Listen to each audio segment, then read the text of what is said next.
Chapter 1. The Rebirth Jochi was barely 5 years old when her grandfather died. She used to enjoy his moonlight stories. Unfortunately, one day, sad news came to her that Grandpa had fallen from a palm wine tree and died. His death caused Jochi too much sorrow because he was the only storyteller she knew. Now Jochi was 12 years old and had been curious about the statue of a woman molded in their village square. But she never summoned the courage to ask anybody about the statue, but wished that Grandpa could return to life and tell her a story about the statue. One day, a mysterious thing happened.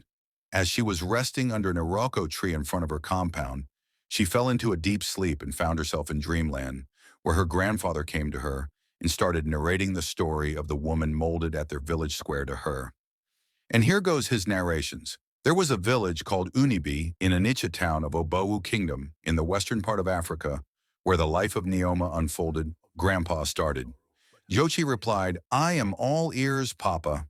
Nneoma was a great woman known throughout the land, as a woman of great wisdom, strength, and resilience.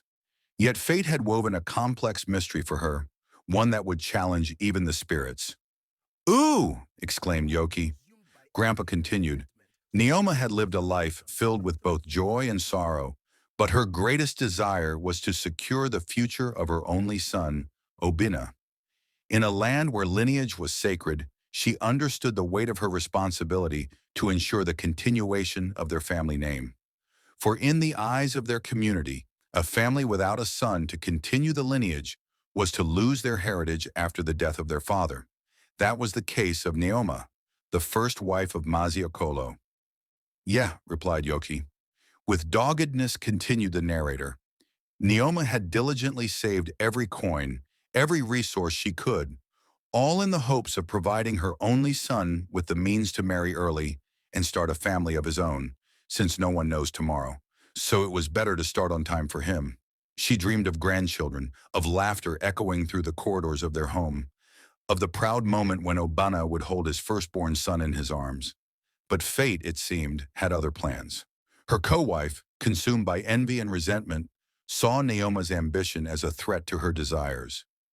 Unable to bear the thought of Nneoma's success, she plotted in the darkness, weaving a web of deceit and betrayal. Wicked world," exclaimed Jochi. Nneoma and her co-wife had a misunderstanding one day.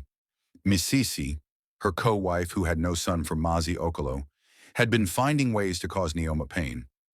On this fateful day, Nneoma went to the farm to harvest cassava. Mazi Okolo, her husband, had waited for her for so long, but she did not return.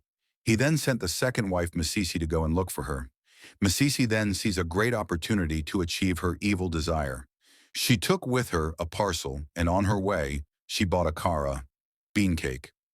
Along the bush path, she opened the parcel, rubbed some of its content in the akara, and took it to Nneoma as a gift from their husband who sent her. Nneoma does not know the plan of the evil one.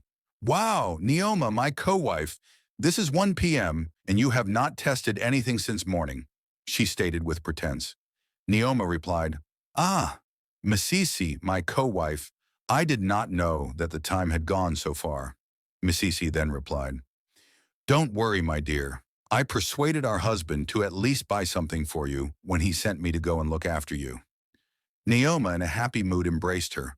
She then brought out the akara, which she had poisoned on her way, and gave it to her. Nneoma ate the akara and even invited her to eat with her. She refused that she had had enough before coming. 1 week later, Nneoma's sickness started, and no one knew what was wrong with her. All the treatment from native doctors and English doctors failed. Nneoma became very lean as if she was suffering from AIDS, until one fateful night, the poison took hold of her, creeping deeply into her veins and leaving her gasping for breath. That was when she managed to call her daughter Adana, who had been taking care of her since her illness. "Ada, Ada Adana, ya!"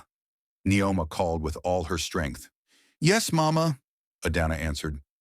Nneoma brought out a container and handed it over to her, and said, "In case I did not survive this illness, the money in the container was for Obinna's marriage, once he gets to the age of 15. Adana collected the parcel and started crying and rebuking that kind of thought. "No, Mama, nothing will happen to you," Adana said. But that was the last thing Nneoma could do, Because before Adana could go and hide the money in return, Nneoma had given up the ghost. An adage rightly says that everyone has a destiny to fulfill on Earth. Unfortunately, after Nneoma's burial, Adana forgot all about the money in which she dug the ground and buried in a can for safety. It had been 9 years since Nneoma died.